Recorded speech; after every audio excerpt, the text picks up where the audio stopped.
Captain Lisa Monroe walked through the long hallway of the Galactic Council station. Her black uniform was neat and clean. Her brown hair was pulled back tight. She carried herself like a soldier, but her face showed the calm smile of a diplomat. Behind her, Commander Jake Sullivan and 3 other humans followed. They all wore the same peaceful expression. The station was huge. It floated in space around a planet called Kepler 442b. Inside, beings from hundreds of different worlds moved around. Some looked like giant insects. Others were made of pure energy. Some had tentacles instead of arms. A few looked almost human, but with strange colored skin or extra eyes. Lisa had been doing this job for 3 years now. Before that, she was a soldier. She fought in wars on Earth and on colony worlds, but now she was a diplomat. Her job was to keep peace between humans and the other species in the galaxy. "Captain," Jake said quietly as they walked. "The Tellurians are staring again." Lisa did not turn to look. She kept walking with her calm smile. "Let them stare, Commander. We have nothing to hide." But she knew why they were staring.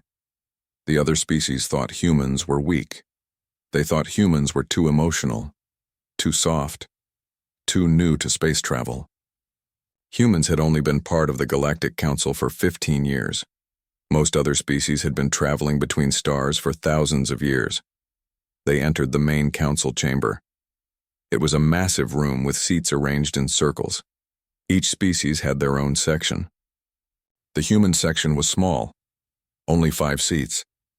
Some species had hundreds of seats. Ambassador Vexhai was already speaking. He was the leader of the Tellurians. He looked like a giant praying mantis, but he walked on 2 legs. His voice came through translation devices that everyone wore. "The matter before us today," Vexhai said, "is the continued expansion of human colonies. Some council members believe that newer species should be more careful about claiming new worlds." Lisa took her seat. Dr. Alex Turner sat next to her. He was a scientist who studied alien cultures.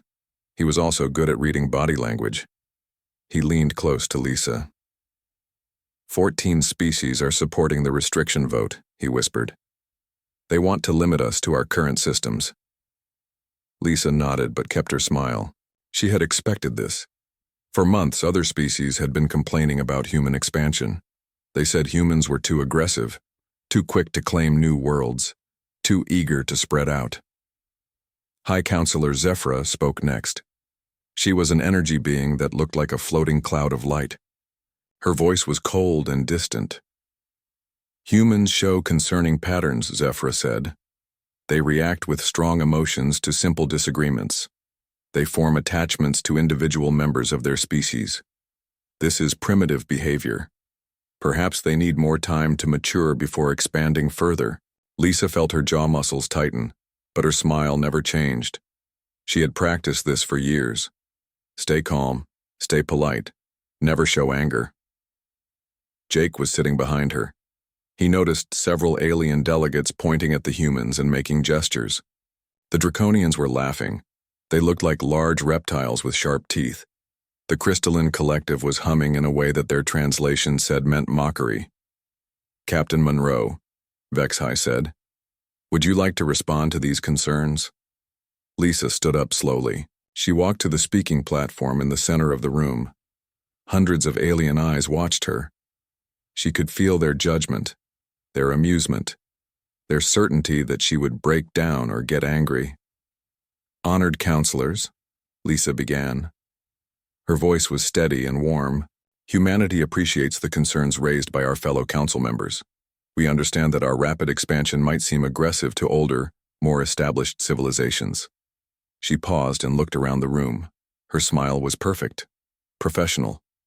"However, we would like to point out that human colonies have never displaced existing populations. We only settle on uninhabited worlds. We follow all council regulations about environmental protection. We have never claimed a world that another species was already using." Vexhai's large insect eyes focused on her. "But your species breeds quickly. You multiply fast. You spread like—" "What is the human word? Weeds?"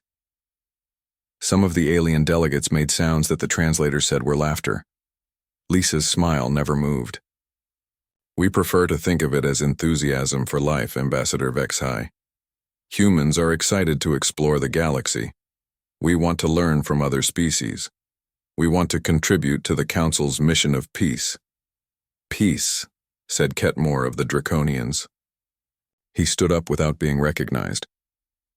Tell us, human, what do your people know about peace? Your history files show thousands of wars on your homeworld. Lisa turned to face him. Ketmore was 7 feet tall with red scales and yellow eyes. His teeth were like daggers. The Draconians were known for being aggressive.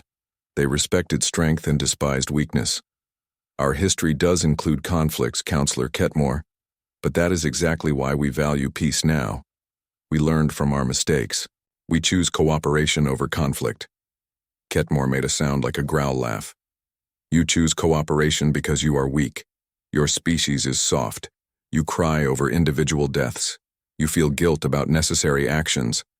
These are not the traits of a strong species. Dr. Turner watched Lisa carefully. He knew her military record. He knew what she had done in the war on Proxima Station. He knew about the medal she kept hidden in her desk drawer. The one for actions so classified that most humans would never know about them. But Lisa just smiled wider. Perhaps you are right, Counselor. Perhaps we are too emotional, too soft. We certainly do value individual lives highly. Exactly, Zephyr said. This is why the Council must vote to restrict human expansion. Your species needs time to develop proper emotional control. You must learn to think rationally instead of feeling so much. We will consider your wisdom, Lisa said. She bowed slightly. Thank you for this guidance. She walked back to her seat. The alien delegates looked satisfied. They had put the humans in their place, again. Jake leaned forward. Captain, the Altarian delegate is requesting a formal vote next session. I heard, Lisa said quietly. She was still smiling, but Jake noticed something. Her hands were flat on the table. Her fingers were spread wide. It was a position he recognized from their military training. It was how soldiers prepared to grab weapons. Shall I send word to Earth Command? Dr. Turner asked. Not yet, Lisa said. Let's see how this plays out. But inside, something was changing. For 15 years, humans had been polite, patient, diplomatic. They had followed every rule, accepted every insult, smiled through every humiliation. Lisa looked around the chamber at all the alien faces. They were so certain that humans were weak, so sure that courtesy meant cowardice. They had no idea what they were really dealing with. The session ended. The aliens filed out, chatting among themselves. Lisa heard fragments through the translators, words like primitive and emotional and manageable. As the humans gathered their things, Jake moved close to Lisa. How long do we keep playing nice, Captain? Lisa looked at him. For just a moment, her smile slipped. Jake saw something in her eyes that reminded him why she had been the most decorated officer in her unit. As long as it takes, Commander. As long as it takes. But even as she said it, both of them knew that patience had limits, and humanity was very close to reaching theirs. 3 days passed after the council session. Lisa Monroe was in her quarters reviewing diplomatic reports when her communication device beeped. The sound was urgent. Emergency priority. Captain Monroe here, she said. Lieutenant Amy Foster appeared on the screen. Her face was pale. Her voice shook slightly. Captain, we have a problem. The UES Harmony has gone silent. They missed their scheduled check-in 12 hours ago. Lisa sat up straight. The Harmony was a research vessel. It carried scientists who studied new planets, but more importantly, it carried families. Civilian families who worked on deep space research stations. What was their last known position? Lisa asked. Near the border of Draconian space, Captain. They were studying the asteroid fields in the Kepler 186 system. Lisa felt something cold in her stomach. Draconian space was dangerous. The Draconians were aggressive. They did not like other species traveling near their territory. Send me all the data you have, Lieutenant. I want to know everything about their mission. Yes, Captain. There's more. We detected strange energy readings in that area yesterday. The patterns don't match normal ship operations. Jake Sullivan entered Lisa's quarters without knocking. His face was grim. You heard about the Harmony? He asked. Just now. What do you know? Jake sat down heavily. I've been monitoring Draconian communications. They're being very quiet about that sector. Too quiet. Lisa studied the data on her screen. The Harmony carried 127 people. 53 were scientists and crew. The rest were families, children. The youngest was only 6 years old. Could be equipment failure, Lisa said, but she did not believe it. Could be, Jake agreed, but he did not believe it either. Dr. Alex Turner joined them an hour later. He brought more bad news. I spoke with our intelligence contacts, he said. There have been rumors about Draconian raiders in that area, ships going missing, people disappearing. What kind of rumors? Lisa asked. Alex looked uncomfortable. The kind we don't like to think about. Slavers, pirates. Some say they take prisoners for their fighting arenas. Lisa's hands clenched into fists. Then she forced them to relax, stay calm, stay diplomatic. We need to contact the council, request permission to search for the Harmony. Already tried, Jake said. Ambassador Vexhai says we need to file formal paperwork. Could take weeks to get approval. Weeks? Lisa's voice stayed level, but her eyes grew cold. Those people could be dead in weeks. The next morning, Lisa stood before the emergency council session. She had requested the meeting using proper diplomatic channels. She followed all the rules. Honored counselors, she began. Humanity requests immediate assistance in locating our missing research vessel. We believe the ship may have encountered difficulties near Draconian space. Ketmore stood up. His red scales seemed to shine under the chamber lights. His yellow eyes looked amused. Human vessels are poorly built, he said. Your technology is primitive. Ships fail. This is not our problem.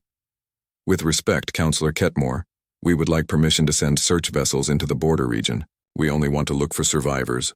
Denied, Ketmore said quickly. That space is under Draconian protection. We cannot allow foreign military vessels in our territory. Our search ships would be unarmed. We only want to find our people. Ketmore laughed. It sounded like rocks grinding together. Your people are probably dead, human. Space is dangerous. Weak species do not survive long. Lisa felt something twist in her chest, but she kept her diplomatic smile. Perhaps the council could authorize a joint search mission. Draconian ships could help us look for survivors. Why should we waste our time on your failures? Ketmore asked. Your species chose to send fragile ships into dangerous space.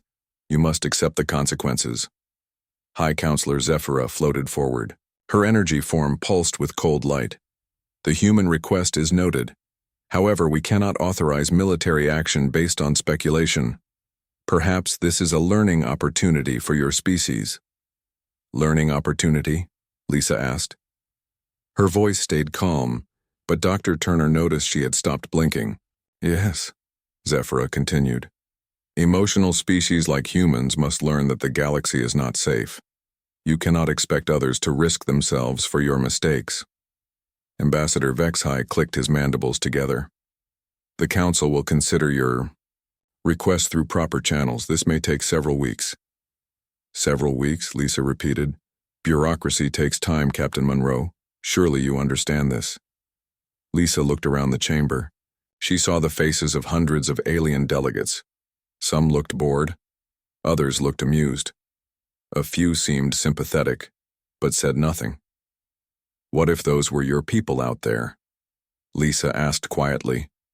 But they are not, Vexhai replied. They are human. This is your problem to solve. The session ended with no action taken, no help offered, no permission granted. That evening, Lisa sat in the diplomatic quarters common room. Jake and Alex were with her. None of them were eating, even though dinner was served. General Pete Harrison's face appeared on the secure communications screen. He was calling from Earth Command. His expression was serious. Captain, I've been briefed on the situation. What's the council's position? They want us to wait, General. follow proper procedures, file paperwork. And meanwhile our people are missing. Yes, sir. General Harrison was quiet for a moment. Captain, I'm sending you some classified intelligence. It's not pretty. The files that arrived made Lisa's blood run cold.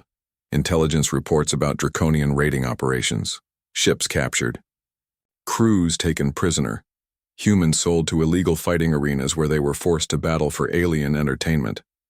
The reports included recordings. Lisa listened to them once, then had to stop. The sounds of human voices screaming, begging. Children crying for their parents. Jesus, Jake whispered. They're not just pirates, they're monsters. And the council knows about this? Alex asked. Some of them know, General Harrison said. Others suspect. None of them care enough to act. Lisa stared at the intelligence. Files. 127 people from the Harmony. Men, women, children. If the reports were true, they were suffering right now, being tortured for alien amusement. General, what are my orders? Officially, continue diplomatic efforts, follow proper channels. And unofficially, General Harrison's face was stone. Use your judgment, Captain. But remember, you represent all of humanity out there. The call ended. Lisa sat in silence for several minutes. Captain? Jake asked. What do we do? Lisa looked at her two officers. Jake was former Special Forces. Alex was a brilliant scientist, but he had also served in the Colonial Marines. They were good men, loyal. They would follow her anywhere. We try diplomacy one more time, she said finally. But even as she said it, all three of them knew that diplomacy was not going to work. The aliens had made their position clear. Human lives did not matter to them. Lisa went to bed that night, but she did not sleep. She lay awake thinking about 127 people who were counting on her. People who might be suffering at that very moment.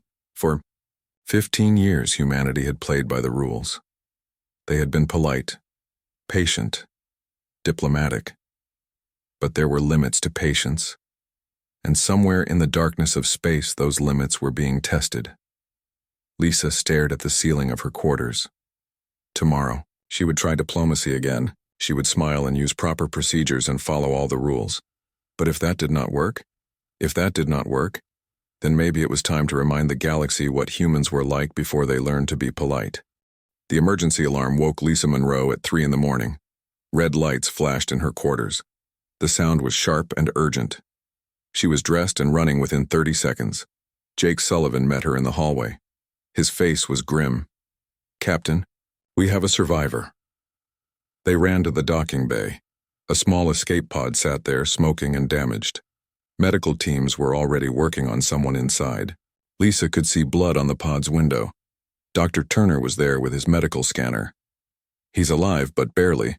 Severe injuries, burns, broken bones, signs of torture. The medics pulled the man from the pod. Lisa recognized him immediately. Captain Tom Bradley of the UES Harmony. She had met him at several diplomatic functions. He was a good man, a family man. He had 2 young daughters. Tom's eyes found Lisa's face. He tried to speak, but only blood came out. The medics rushed him to the medical bay. 2 hours later, Tom was stable enough to talk. Lisa sat beside his bed. Jake and Alex stood nearby. Tom's face was covered in bandages. His left arm was in a cast. Captain, Tom whispered. The Harmony. They took her. Who took her, Tom? Draconians, but not military. Raiders. Pirates. Tom coughed and more blood appeared. They came out of nowhere. Disabled our engines. Boarded us. Lisa felt her jaw tighten. What happened to the crew? Tom's eyes filled with tears. They separated us. Took the strong ones for fighting. The scientists. They said they were valuable, could be sold to research labs. And the families? Tom's voice broke. The children. They laughed when they took the children. Said human children were popular in the arena. Small. Fast. Good for entertainment.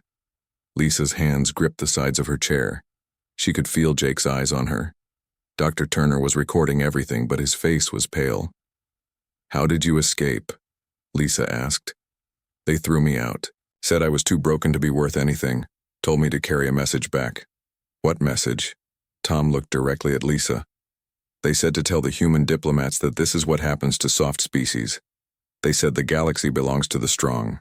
The weak exist only to serve." Lisa stood up slowly. Her voice was very calm. "How many survived, Tom?"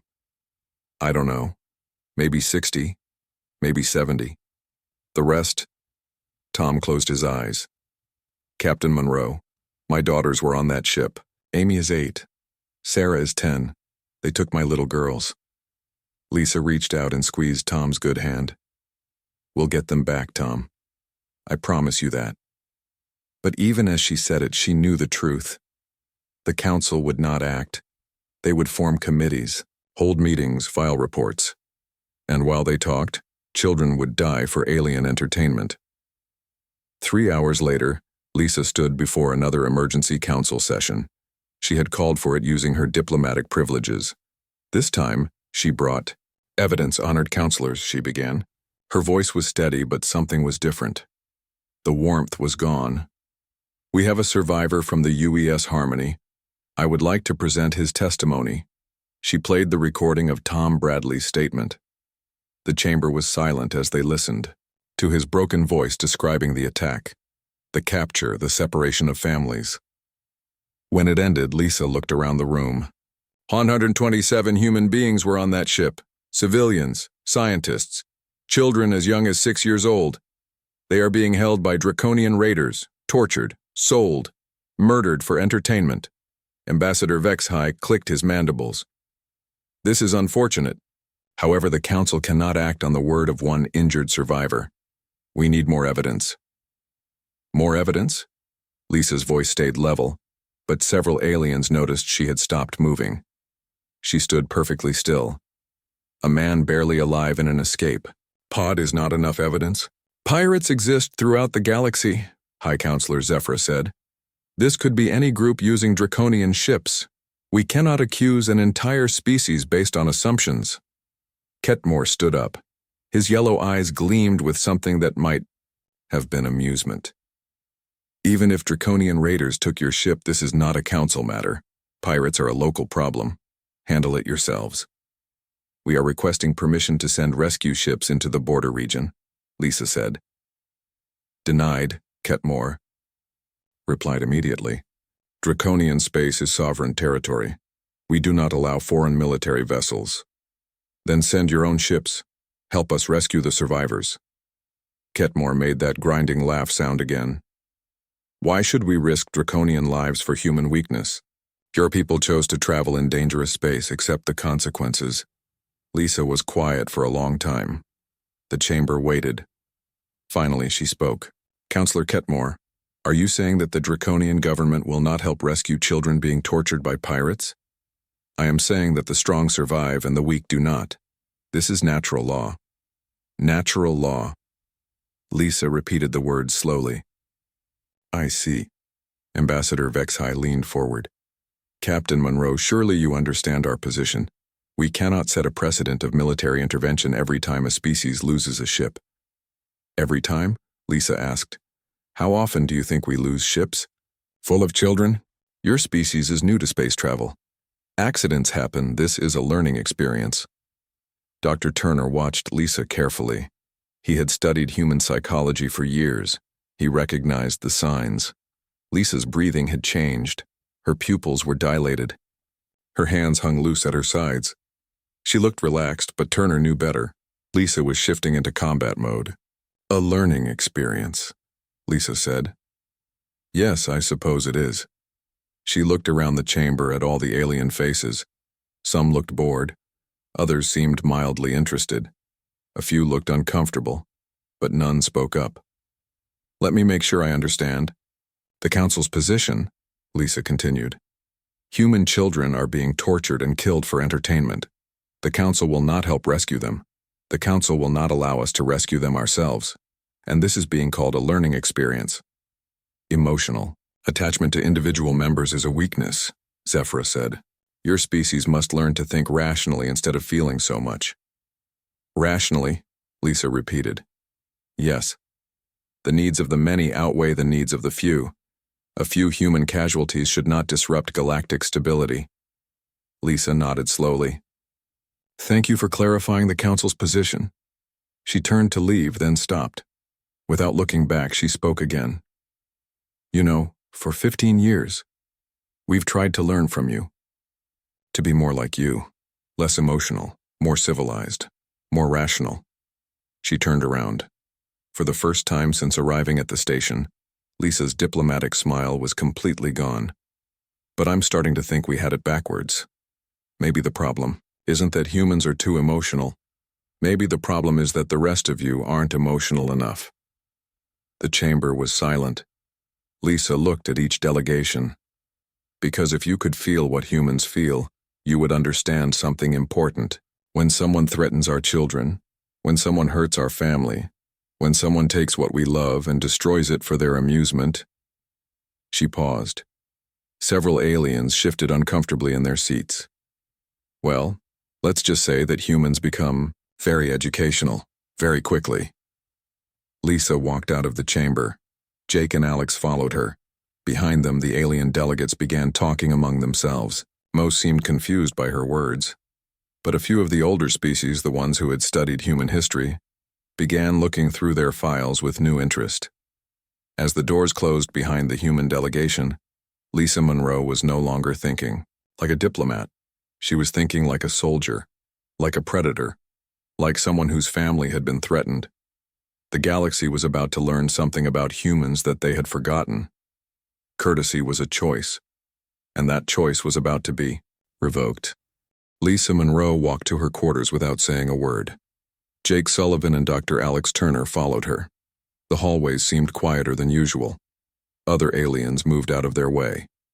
Something about the humans had changed, and everyone could feel it. Lisa entered her private office and closed the door. She sat behind her desk and activated the secure communication system. The encryption was military grade. The signal was untraceable. I need to speak with General Harrison, she said. Priority Alpha. Jake and Alex waited. They had never seen Lisa like this. Her face was calm, but her eyes were different, colder, focused, like a hunter watching prey. General Pete Harrison appeared on the screen. Behind him was Admiral Kate Phillips, head of Human Intelligence Operations. Both looked serious. Captain Monroe, General Harrison said, we monitored your council session. The situation is clear. Yes, sir. Requesting permission to change protocols. What? Protocols, Captain? Lisa looked directly at the camera. Diplomatic protocols, sir. The council has made their position clear. They will not help our people. They will not allow us to help our people. They consider the torture and murder of human children to be a learning experience. General Harrison was quiet for a moment. Captain, are you requesting permission to disengage diplomatic courtesy? Yes, sir. Admiral Phillips leaned forward. Lisa, once we cross this line, there's no going back. For 15 years, we've built our reputation on being peaceful, cooperative. If we show them what we really are, Lisa repeated. Admiral, what we really are is the species that conquered an entire planet. What we really are is the apex predator of Earth. What we really are is a pack hunter that never forgets and never forgives when family is threatened. General Harrison nodded slowly. The children from the Harmony, being tortured and fighting, arenas for alien entertainment. The Council thinks this is acceptable. They think humans are too weak to respond. And are we too weak, Captain? Lisa's smile was nothing like her diplomatic expression. It was sharp, dangerous. No, sir. We're not weak, we've just been polite. Admiral Phillips touched something off camera. Captain, I'm sending you classified files, Operation Nightfall. It's been ready for 3 years. Lisa's computer received the files. She opened them and read quickly. Her smile grew wider. The entire Draconian fleet positions, she said. Every ship, every base, every supply depot. Updated daily, Admiral Phillips confirmed. We've been tracking them since we joined the Council. And the other species? Complete military intelligence on all council members, ship types, weapon, systems, patrol routes, home system defenses, everything. General Harrison's face was stone. Captain, for 15 years we've let them think we're primitive, emotional, weak. They have no idea what human intelligence gathering looks like when we actually try. Lisa scrolled through the files. The information was incredible. Detailed maps of alien military installations, complete technical specifications of their weapons, personal files on every important leader. Sir, how did we get all this? Admiral Phillips smiled. Captain, every human research vessel, every diplomatic ship, every trade mission has been gathering intelligence. We've been mapping the galaxy while they thought we were just exploring. Our primitive sensors recorded everything, General, Harrison added. Our emotional diplomats asked very good questions. Our weak traders visited every important system. Jake looked over Lisa's shoulder at the files. Captain, this is everything. We know more about their militaries than they do. Dr. Turner was studying the psychological profiles. They really have no idea, do they? They think courtesy means weakness. They think diplomacy means inability to fight. Lisa closed the files and looked at General Harrison. Sir, what are my orders? Officially, Captain, you are to continue diplomatic efforts. Follow proper channels. Be patient. And unofficially, General Harrison's smile was exactly like Lisa's, cold and sharp. Unofficially, Captain, you are authorized to use any means necessary to recover our people. Show them why humans went from cave dwellers to planet rulers in 10,000 years. And if they object to our methods, then they can file a complaint with the Council. I'm sure they'll form a committee to study it. The communication ended. Lisa sat quietly for several minutes. Then she stood up and walked to her personal safe. Inside was a small metal box. She had not opened it in 3 years. The box contained her military medals, her combat ribbons, and one special decoration, the Terran Star, the highest military honor, given for actions so classified that most humans would never know what she had done to earn it. Lisa pinned the medals to her uniform. When she turned around, Jake and Alex saw a different person. This was not Captain Monroe, the diplomat. This was Colonel Monroe, the woman who had held Proxima Station against impossible odds. The woman who had earned a reputation that made enemy soldiers surrender rather than face her in combat. Gentlemen, she said, we're going back to the council chamber. Captain, Jake asked, we're going to make them an offer, a very reasonable offer. They can help us rescue our people, or they can learn what humans are like when we stop being diplomatic. They walked through the station corridors.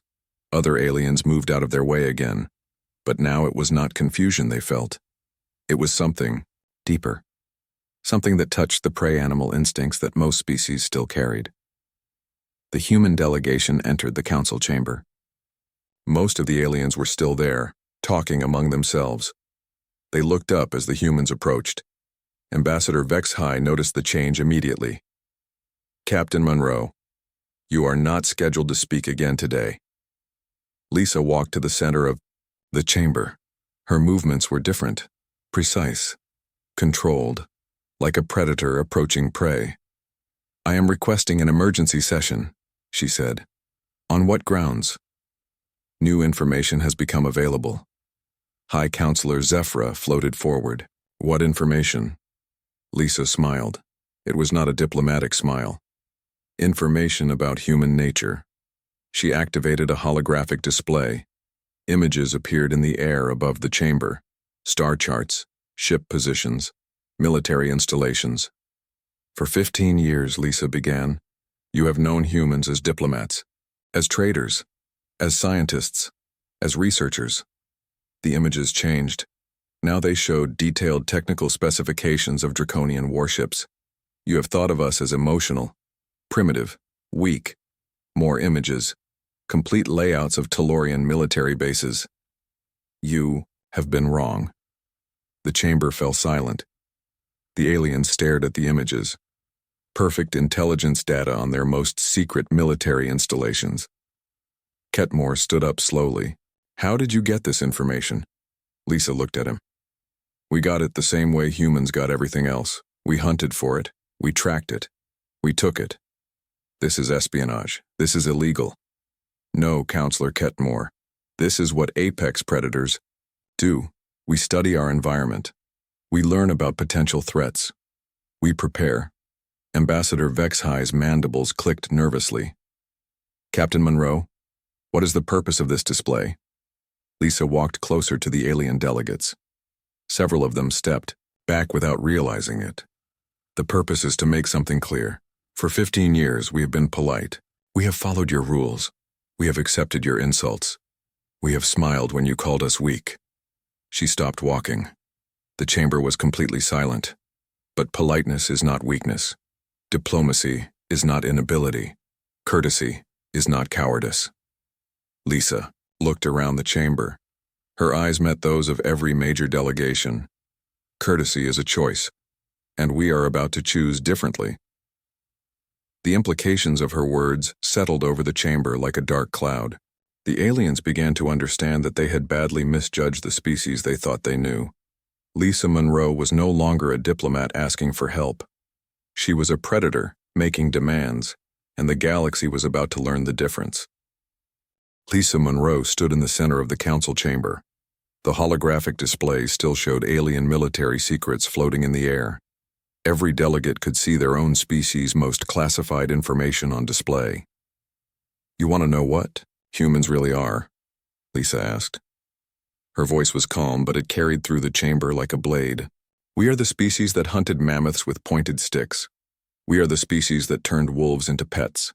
We are the species that looked at an entire planet full of bigger, stronger, faster predators and decided we owned it. Ambassador Vexhigh clicked his mandibles nervously. Captain Monroe, this display of information is concerning, but it does not change the Council's position on the rescue mission. Lisa laughed. It was not a pleasant sound. Rescue mission? Ambassador, you misunderstand. I am not here to ask for permission anymore. She gestured and the holographic display changed. Now it showed real-time positions of human ships throughout the galaxy. While we have been talking, the human fleet has been moving. Right now, our battle groups are surrounding every major draconian installation. Ketmore roared. This is an act of war. No, Lisa said calmly. This is an act of recovery. We are taking back what was stolen from us. The display zoomed in on one particular system. The Kepler 442 system, where the draconian raiders are holding our people. Our ships arrived there 20 minutes ago. Chief Nancy Wright's face appeared on the communication screen. She was aboard the UES Vengeance, Lisa's old command ship. Captain Monroe, Nancy said, we have located the raider base, confirmed human life signs, requesting permission to proceed. Permission granted, Chief. Bring our people home. With pleasure, Captain. The display showed the assault in real time. Human ships moved like a pack of hunters. Fast, coordinated, deadly. The draconian raiders never had a chance.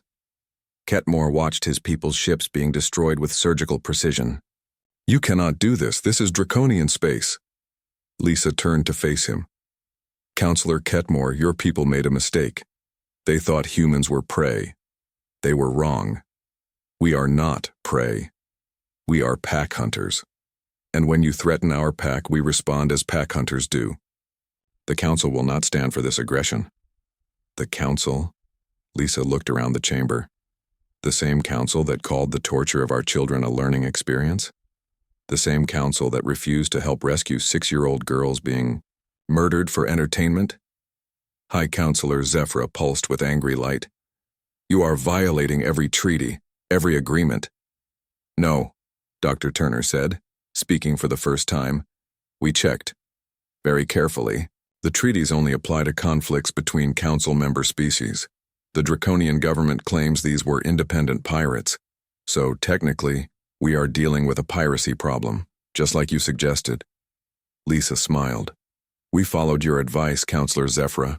We handled it ourselves. The communication from Chief Wright came through again. Captain, the base is secured. We have recovered 47 survivors. The children are alive. Relief flooded through Lisa, but her expression never changed. And the raiders? The ones who surrendered are in custody. The others, Nancy paused. The others chose to fight rather than face human justice. Understood, Chief, well done. Ambassador Vexhai stood up shakily. This changes everything. You cannot expect to remain in the council after this. Actually, Lisa said, we expect the council to learn from this, just like you wanted us to learn. She gestured again. The display now showed human fleets positioned near dozens of star systems. You see, while you thought we were weak, we were studying. While you thought we were emotional, we were planning. While you thought we were primitive, we were preparing. Jake, Sullivan stepped forward. For 15 years, every human research vessel, every diplomatic mission, every trade convoy has been mapping your territories. We know where you live. We know how you fight. We know your weaknesses. This is impossible, Zephyr said. Our security systems are the most advanced in the galaxy. Dr. Turner smiled. Your security systems were designed to stop other energy beings. They were not designed to stop curious humans with recording devices. Lisa walked closer to the alien delegates. Most of them backed away without thinking. Here is what humans learned during our time in the council. We learned that most of you have never fought a real war. You have skirmishes, border disputes, police actions. But war? True war? Most of your species have forgotten what it looks like. She stopped in front of Ketmore. The large draconian was no longer laughing. Humans never forgot. We remember every war we ever fought, every battle we ever won, every enemy we ever faced. It is written in our genes, programmed in our instincts. What do you want? Ketmore asked quietly. We want our people back. All of them. We want the raiders turned over to human justice. We want compensation for the families who suffered. And if we refuse? Lisa's smile was pure predator. Then you learn why humans dominated Earth. You learn what happens when pack hunters decide you are a threat to their young. Ambassador Vexhai looked around the chamber. Other delegates were checking their own military positions on personal devices. They were discovering that human ships were very close to their home systems. How many ships do you have? He asked. Enough, Lisa said simply. Colonel Danny Ross appeared on another communication channel. Captain Monroe, this is Strike Force Alpha. We are in position around the Tellurian home system, awaiting orders. Another voice. Strike Force Beta in position, around crystalline space. Another. Strike Force Gamma ready at the Ethereal Nebula. The alien delegates realized the truth. While they had been dismissing humans as weak, humanity had been quietly surrounding them.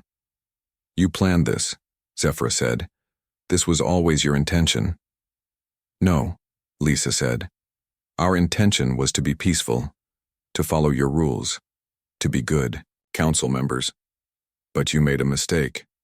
You confused courtesy with weakness. You thought diplomacy meant inability. You thought our smiles meant we could not fight. She looked around the chamber one final time. Let me explain something about humans. We are social animals, we form packs, we protect our pack above everything else. When you threaten our pack, when you hurt our young, when you take our family. Lisa's voice dropped to almost a whisper, but every alien in the chamber heard her clearly. We become very educational, very quickly. The chamber was silent for a long moment. Then Ambassador Vexhai spoke quietly. What are your terms? Simple.